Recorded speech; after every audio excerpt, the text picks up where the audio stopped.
Hello students, let's come to start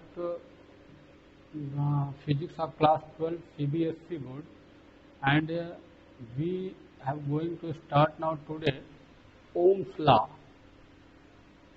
So students, it is very important law for the view of examination and for the view of electric characteristics of a conductor and more than more. So because Ohm's law is very useful. Okay. So let's come to understand what is meant by Ohm's law. So students, Ohm is the name of a scientist. Ohm is the scientist in 1826, George Simon Ohm.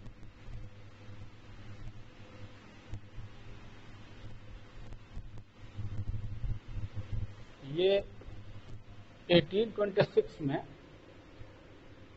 एक scientist आए, इन्होंने क्या किया कि एक electrical register ले लिया, कोई कंडक्टर ले लिया, एक कंडक्टर ऐसे ले लिया और इस कंडक्टिंग वायर के क्रॉस पोटेंशियल भी अप्लाई किया और इसमें यहाँ पे एक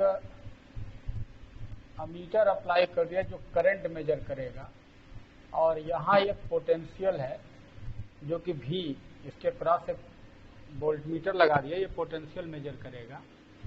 तो इसमें इन्होंने ये चेक किया, देखिए इनका जो ये एक कंडक्टर लिया गया है और इस कंडक्टर के दोनों एंड्स पे पोटेंशियल इसके क्रॉस अप्लाई, यहाँ एक अमीटर डाला गया और यहाँ एक वोल्ट मीटर डाला गया है। वोल्ट मीटर जो होगा इसके क्रॉस लिया जाता है,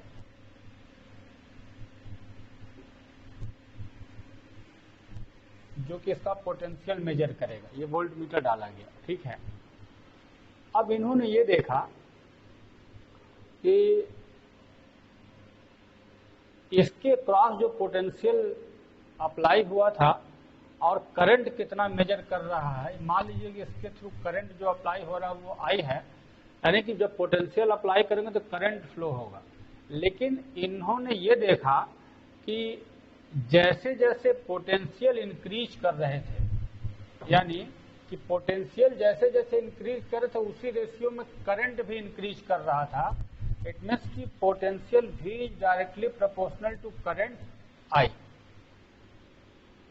मतलब ये इनका प्रैक्टिकल व्यू में समझा रहा हूं। अभी ओम्स लॉ तो मैं बताऊंगा, छोटा सा है, लेकिन जैसे जैसे पोटेंशियल की वैल्यू इंक्रीज कर रहे थे और ऐसे वैसे इसमें करंट भी इंक्रीज कर रहा था, तो ये पाया गया कि पोटेंशियल भी directly proportional to I।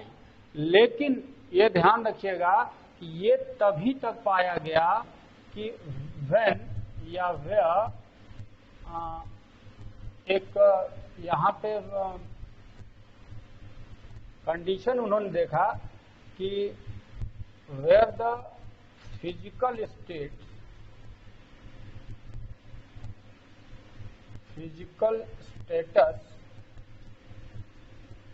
of conductor does not change।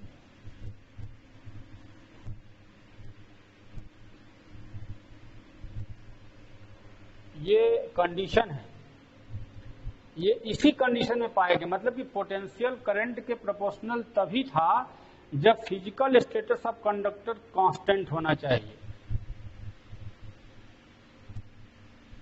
ये फिजिकल स्टेटस कांस्टेंट होना चाहिए, मतलब कि जैसे उसका टेम्परेचर हुआ, लेंथ हुआ, उसका मोटाई हुआ वायर का, ठीक है, ये सारी चीजें अनचेंज रहनी चाहिए। टेम्परेचर, लेंथ, उसका जो विड्थ है, ये सब चीजें कांस्टेंट होनी चाहिए, इसमें कोई चेंज नहीं होना चाहिए। तो उस केस में ही यह पाया गया कि V प्रोपोर्शनल टू I होगा। समझ में आया? और इसको लेते हुए उन्होंने ये देखा कि अगर प्रोपोर्शनल साइन को हटा करके यहाँ एक कांस्टेंट I लगाया गया, सॉरी कैपिटल R लगाया गया, तो हम ये कह सकते हैं कि V upon I is equal to R। और R जो आप देख रहे हो ये कांस्टेंट टर्म है, कांस्टेंट इन केस, कब, इन केस ऑफ दिस, यानी कि in case of physical status is unchange, ये होना चाहिए। यानी कि जो वायर है, कंडक्टर है, उसका फिजिकल स्टेटस चेंज नहीं होना चाहिए, तभी के लिए यह सत्य है कि V और I का जो रेशियो होगा वो एक कांस्टेंट टर्म आएगा। और ये जो कैपिटल R देख रहे हो, यही है कांस्टेंट टर्म। और ये जो कैपिटल R आप देख रहे हो, इसको हम इलेक्ट्रिकल रेजिस्टेंस भी बोलते हैं, इलेक्ट्रिक रेजिस्टेंस ऑफ कंडक्टर। ये इलेक्ट्रिक रेजिस्टेंस ऑफ कंडक्टर बोला जाता है, यानी कि वैद्युत प्रतिरोध हिंदी में आप इसको बोलते हो। ये जो कैपिटल R है, यही है वैद्युत प्रतिरोध। Electric resistance of conductor, it means कि वैद्युत प्रतिरोध है ये। समझ में आया? तो ये इस, आप जरा पूरी बात फिर से हमारी सुनिए कि इन 1826 scientist Ohm, George Simon Ohm, he taken a conductor and apply the potential across this conductor V and measure the current for different value of potential. Then he gives कि V is a potential V is always proportional to current I, but this only happens only in the case of physical status of conductor does not change. वो नहीं होता, अगर नहीं होगा तभी यह सत्य है, यानी टेम्परेचर, लेंथ या विड्थ उसका चेंज नहीं करना है आपको, तभी यह सत्य है कि V और I प्रोपोर्शनल होगा। और इसके बाद V is equal to RI, where R is called the electric resistance which is a constant term, या प्रोपोर्शनल कांस्टेंट है ये, ठीक है। और तब यहीं पे अब ओम्स लॉ आप चाहो तो लिख सकते हो, अब यहीं पे ओम्स लॉ लिखना पड़ेगा, लिख सकते हो। अब यहां कहोगे कि in case when the physical status of a conductor such that length, temperature और width is not change, then the ratio of electric potential applied across the conductor with respect to the flow of current through that conductor will always be a constant term, and this constant term is called electric resistance of conductor, denoted by capital R. It is known as Ohm's law. Okay, तो V/I हमेशा is constant होगा, और इसी constant term को हम बोलते हैं electric resistance. और ये बड़ा इंपॉर्टेंट फिनोमिना है पूरे इलेक्ट्रिसिटी का, अभी इसका डिस्कस हम लोग करेंगे। लेकिन इसके कुछ ध्यान रखिएगा, लिमिटेशंस है, लिमिटेशंस ऑफ ओम्स लॉ पहले समझ लीजिए।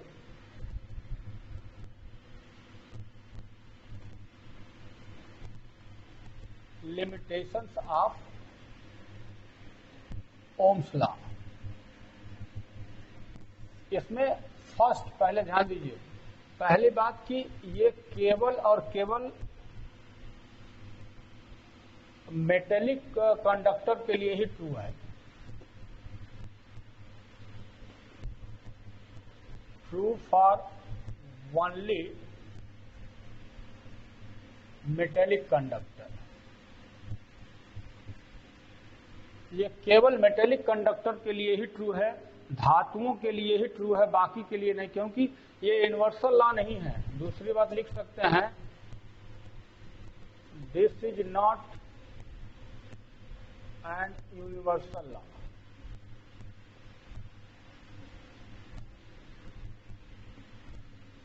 मतलब ये सार्वत्रिक सत्य नियम नहीं है,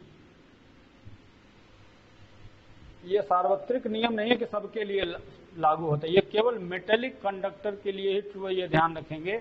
और थर्ड है कि this law obeys only in case when the physical status of the conductor will not change. अगर ये नहीं होगा तभी ये ट्रू है। तो ये तीन आप जो लिखे हो ये लिमिटेशंस ऑफ ओम्स लॉ के नाम से भी जाना जाता है। ये एक मार्क्स में पूछा जाता है, ध्यान रखिएगा, what is the limitations of Ohm's law. तो ये दोनों तीनों आप लिख सकते हो। पहली बात ये है, it is not true for metallic, it is true for only metallic conductor. Second में this is not an universal law. And third में it is true only in the case when the physical status of the taken conductor is not changed। ठीक है, ये तीनों physical status का मतलब temperature, length, ये सब बदलना नहीं चाहिए, वही होना चाहिए। समझ में आ गया? तो ये ओम्स लॉ के नाम से जाना जाता है। समझ में आया? और अब अभी इसके और पॉइंट्स लिमिटेशंस में मैं आपको समझा दे रहा हूं। इसका जो ग्राफिकल पोजीशन वो भी समझ लीजिए। मतलब ये सब ओम ने अपना प्रैक्टिकली जब किया तो ये देखा कि जब ये इस पे पोटेंशियल V और इस पे करंट I को लेकर के, और जैसे कि सर्किट में जैसे मैंने कहा था कि पोटेंशियल धीरे धीरे बढ़ाओगे तो करंट इंक्रीज करेगा उसी रेशियो में, तो ये पाया गया कि हमें जो एक स्ट्रेट लाइन मिलेगा। और ये जो स्ट्रेट लाइन है, ध्यान रखिएगा, इसको आप स्लोप भी बोलते हो। जैसे कि इस पॉइंट से लेकर के इस पॉइंट तक हम अगर मेजर करना चाहते हैं, जरा ध्यान देना, बड़ा अच्छा चीज है। पहले तो ये जान लो कि ये जो रेशियो है वो लाइन, इसी को कैपिटल R बोला गया ना, कांस्टेंट टर्म है। तो कांस्टेंट टर्म R का मतलब है कि V बाई I बोला गया है ना। लेकिन ये ध्यान रखिएगा कि बार बार बोल रहे हैं कि ओम्स लॉ तभी ओबे करता है, तभी वैलिड है, जब जो लिया गया है कंडक्टर उसका फिजिकल स्टेटस बदलना नहीं चाहिए। उसका टेम्परेचर, लेंथ, विड्थ सब अगर कांस्टेंट है तो V और I के बीच खींचा गया जो कर्व है, ग्राफ है, वो हमेशा एक स्ट्रेट लाइन फॉर्म में ही मिलेगा। ये जान लीजिए कि अगर फिजिकल स्टेटस कांस्टेंट है तो V और I के बीच का ग्राफ हमेशा एक स्ट्रेट लाइन ही मिलेगा आपको। क्लियर है? तो अब इसका मतलब यह हुआ कि जो करंट I को अभी हमने जो R की वैल्यू है वो V बटे I से हमने डिनोट किया है, ठीक है। लेकिन इसी R को अगर हम स्मॉलेस्ट फॉर्म में लेते हैं, डिफरेंशियल फॉर्म में, जैसे देखो ये बहुत ही छोटा सा एलिमेंट लेते हैं यहाँ पे, तो इसको हम लोग बोलेंगे, मतलब यहाँ से अगर परपेंडिकुलर डाल देंगे तो एक छोटा सा ट्रायंगल बनेगा। आप जान रहे हो, ये जो सेक्शन है इसको हम लोग DV बोलेंगे, और ये इधर का सेक्शन है इसको हम DI कह सकते हैं। तो जो करंट, ये कैपिटल R की वैल्यू हम DV बटा DV अपॉन DI से भी रिलेट कर सकते हैं। ये लिमिटिंग केस है, या इसको आप ऐसे कर लो कि limit delta I tends to 0 and delta V upon delta I is equal to DV upon DI। तो R को DV अपॉन DI से भी आप डिनोट कर सकते हो, ठीक है। और इसी नोट में आप नीचे लिख सकते हो कि when the VI curve is a straight line, then the conductor obeys Ohm's law। लेकिन अगर ये स्ट्रेट लाइन नहीं मिला तो जो कंडक्टर है वो ओम्स लॉ को फॉलो नहीं करेगा या ओम्स लॉ को ओबे नहीं करता, ठीक है।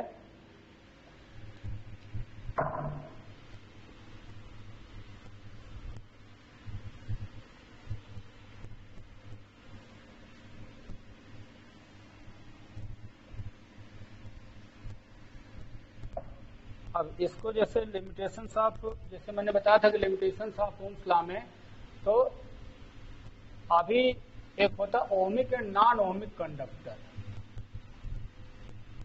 Ohmic and non ohmic conductor. तो ओमिक कंडक्टर का मतलब यह होता है ओमिक कंडक्टर बोलेंगे तो इसका मतलब है कि जो ओम्स लॉ को फॉलो करे। ऐसा कंडक्टर जो ओम्स लॉ को फॉलो करे तो आपको यानी एक स्ट्रेट लाइन मिलेगा। V और I का जो कर्व है वो एक स्ट्रेट लाइन फॉलो करेगा तो ओमिक होगा। लेकिन नॉन ओमिक का मतलब बस ये होता है कि ऐसा कंडक्टर जो ओम्स लॉ को फॉलो नहीं करता।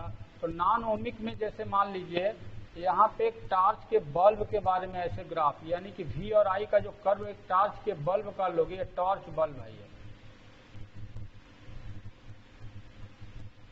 ये टॉर्च बल्ब का VI कर्व थोड़ा सा टेढ़ा होता है। और जबकि सेमी कंडक्टर्स के लिए ये कुछ ऐसा आता है, ये सेमी कंडक्टर्स है।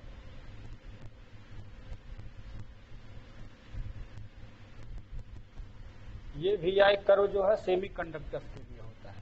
तो ये दोनों नॉन ओमिक है ये सब, क्योंकि ये स्ट्रेट लाइन आपको नहीं मिल रहा तो नॉन ओमिक है, जबकि ये ओमिक है क्योंकि स्ट्रेट लाइन। ये सब मेटलिक के लिए है केवल। जितने मेटलिक कंडक्टर होते हैं, मेटलिक कंडक्टर यही ओबे करते हैं ओम्स लॉ को।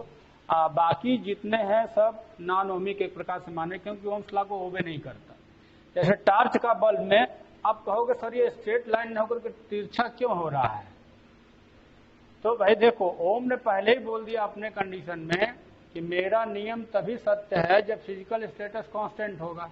लेकिन टॉर्च का बल्ब एक बहुत ही नाजुक सा चीज है, उसमें जब पोटेंशियल ज्यादा धीरे धीरे इंक्रीज करते चले जाते हो तो शुरू में तो कुछ दूर तक ही बहुत छोटा सा एरिया ही बस ओबे करता है, लेकिन ज्यादा पोटेंशियल अप्लाई करने पर धीरे धीरे करंट जो है उसका ड्रॉप करने लगेगा। ठीक है, तो इसलिए ये नॉन ओमिक बन जाता है टॉर्च का बल्ब। मतलब कि उसका ऐसा क्यों होता है, क्योंकि भाई देखो ज्यादा पोटेंशियल अप्लाई करोगे धीरे धीरे हीट हो जाएगा, हीट हो जाएगा तो टेम्परेचर बदल जाएगा, और टेम्परेचर बदल जाएगा तो ओम्स ने पहले ही बोल दिया ओम ने कि भैया तब मेरा नियम लागू नहीं होता।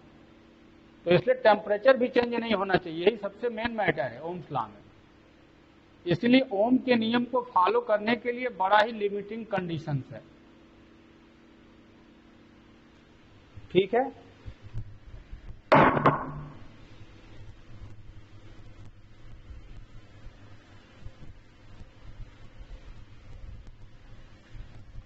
इसके बाद आप इलेक्ट्रिक रेजिस्टेंस इसी में जरा देख लो क्या है।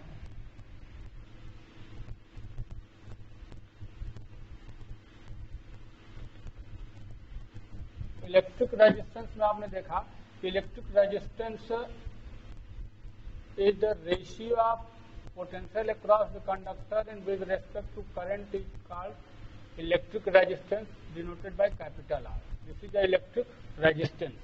तो बड़ा सिंपल सा, बस सब मैं डिस्कस कर चुका हूं। तो आप अलग से डिफाइन करना इलेक्ट्रिक रेजिस्टेंस को, तो कह सकते हो कि electric resistance is the ratio of the potential applied across the conductor with respect to the current flows through that. Okay, तो V upon I is equal to capital R, where R is called electric resistance. ठीक है, अब इस electric resistance का अगर हम लोग unit of resistance देखना चाहें तब unit and dimension of capital R। तो अभी अभी देखो capital R is equal to V upon I है, तो V इज इक्वल टू, अब देखो ये आपको यूनिट आप देखोगे, यूनिट ऑफ आर ये हो जाएगा वोल्ट पर एम्पियर। ठीक है, तो वोल्ट को आप किस में डिफाइन करते हैं, V equal to W by Q. धीरे धीरे ब्रेक करेंगे, V equal to W by Q, यानी कि joule per coulomb, joule per coulomb by ampere. और जूल को और ब्रेक करो जरा, क्योंकि यूनिट को ही ब्रेक करोगे तभी मिलेगा। जूल वर्क के लिए होता है, वर्क है, और ये चार्ज है, कूलम चार्ज है। पहले फार्मूले को ही धीरे धीरे ब्रेक करो तब बनेगा, यूनिट बाद में देखेंगे। V equal to W by Q upon I, but Q is equal to I T upon I. लेकिन यहाँ पे मेन W बाई क्यू आई ऐसे लिखो। ठीक है, W is equal to force into displacement, Q is equal to I T, तो I square T हो जाएगा। और अब यूनिट आप देखो यहाँ से, ये न्यूटन हो जाएगा, न्यूटन मीटर अपान एम्पियर स्क्वायर सेकेंड। और अब डायमेंशन भी लिख सकते हो, डायमेंशन आप न्यूटन के लिए क्या लिखते हो, MLT -2, मीटर के लिए फिर यल हो जाएगा, और ये ए स्क्वायर हो जाएगा, और समय के लिए, टाइम के लिए टी, और एक में सब पैक कर लो, ML2 और T -3 A -2। This is the dimension of resistance which is very important for the examination. ये ध्यान रखिए, डायमेंशन ऑफ रेजिस्टेंस ये पूछा जाता है, अच्छे से क्लियर कर लेना। डायमेंशन ऑफ रेजिस्टेंस यानी प्रतिरोध की बीमा है ये। इलेक्ट्रिक रेजिस्टेंस मतलब वैद्युत प्रतिरोध,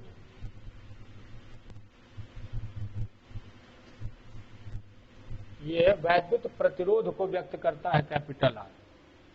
तो वैद्युत प्रतिरोध की बीमा है, ये कैसे कैसे निकाला गया है वो अपने से भी आप निकाल सकते हो। समझ में आ गया? तो इसका यूनिट डायमेंशन हो गया, लेकिन इसके यूनिट को अब हम एक नए लुक में देखेंगे। अभी जो हमने यूनिट डायमेंशन बताया, अभी ये स्टैंडर्ड नहीं है, थोड़ा सा ध्यान दीजिए। अभी हमने देखा कि R is equal to V upon I, तो unit of capital R is equal to volt per ampere, but it is called ohm, denoted by this sign. This is the unit of R, volt प्रति ampere, या इसी को ओम बोलोगे। ओम का symbol है ये ऐसे, समझ में आया? तो ये ओम का ये ओम जो है यूनिट ऑफ रेजिस्टेंस है। अब अगर 1 ओम की डेफिनेशन देनी हो तो कैसे दोगे?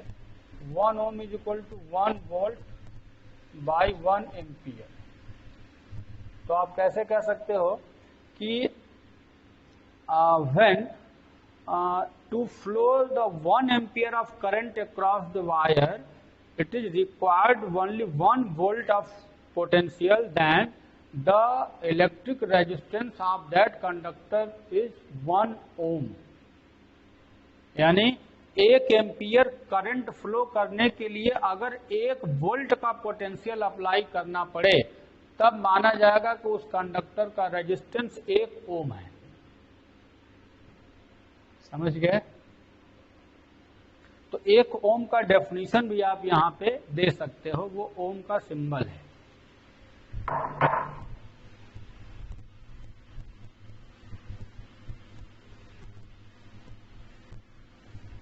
समझ में आया? और एक यहीं पे इसका जो रिवर्स है, इलेक्ट्रिकल कंडक्टेंस है छोटा सा,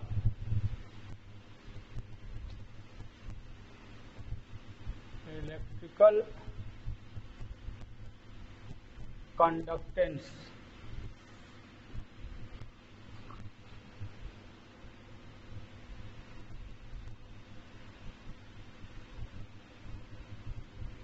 इलेक्ट्रिकल कंडक्टेंस है ये, ठीक है? इसको वैद्युत चालकता हिंदी में कहते हैं।